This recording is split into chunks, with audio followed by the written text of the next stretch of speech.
Imagine waking up before sunrise. You throw on your clothes, finish your chores, and begin a long walk down a dirt road. There were no school buses, no smartphones, no calculators, no air conditioning, no cafeteria, just one schoolhouse filled room with children of all ages and one teacher responsible for every single one of them. Today, we're traveling back to the 1850s to find out what school was really like. And trust me, some parts might make you feel grateful for modern classrooms. Welcome back to Rabbit Hole Radio. My name is Megan, and this is Flashback Friday.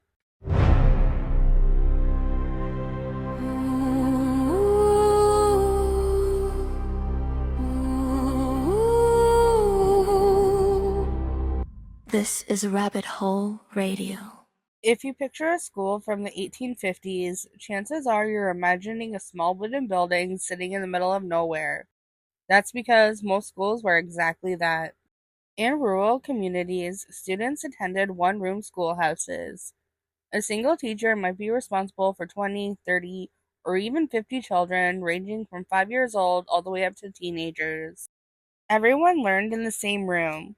While younger children practiced their alphabet, older students might be working on advanced mathematics or reading literature. The teacher had to somehow keep track of everyone at the same time. Needless to say, that was not easy. Many schoolhouses had no running water, no electricity, and no installation. During winter, a wood-burning stove was often the only source of heat. Students sitting closest to the stove were too hot. Students near the walls were freezing, and if the fire went out, everybody suffered.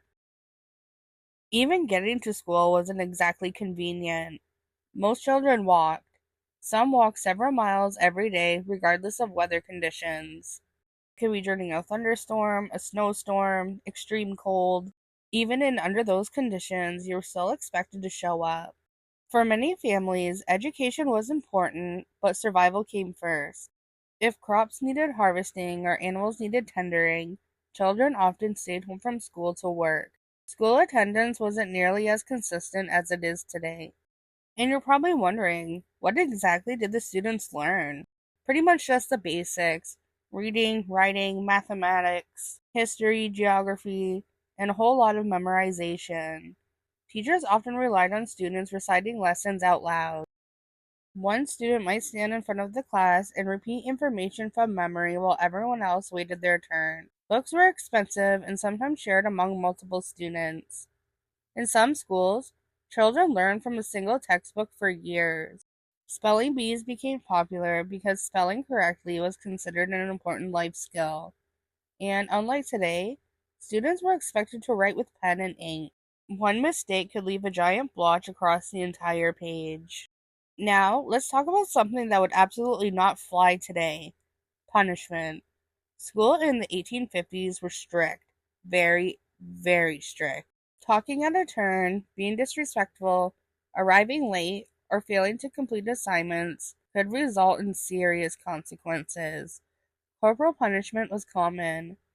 That means students could be physically punished for misbehaving. Teachers often used rulers, switches, paddles, and while some communities accepted these practices as normal, many students dreaded getting called to the front of the room. Education wasn't always about encouraging curiosity. It was often about teaching obedience and discipline. Fortunately, school wasn't all work. Students still found a way to have fun. During recess, they played games that would be familiar to many of us today: tag, hide and seek, jump rope, marbles, and various ball games. Because there were no phones, no electronic devices, children spent much more time entertaining themselves through imagination and outdoor play. For many students, recess was the highlight of the day, and I'm still pretty sure that is for most kids these days. But the teachers in the 1850s had a very difficult job. Many were young, sometimes only a few years older than the oldest students. Female teachers became increasingly common because they often be paid less than male teachers. And yes, that's exactly as unfair as it sounds. Teachers were expected to be a role model both inside and outside of the classroom. In some communities, Teachers could lose their job for behavior today that wouldn't be considered a problem at all. Their personal lives were constantly scrutinized. So, as a student or teacher in this day and age, do you think you would survive a day in school during the 1850s?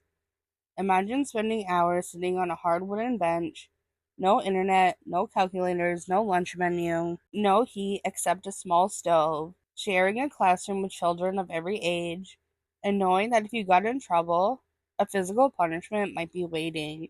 It was a completely different world. But yet, for many children, school represented something valuable: opportunity. They were given a chance to learn reading and writing that could change the course of a person's entire life. Even though classrooms look very different from today's schools, the goal remained the same: to prepare young people for the future. What do you think would be the hardest part about attending school in the 1850s? The long walks, the strict rules, the freezing classrooms, or giving up your smartphone forever? Let me know in the comments.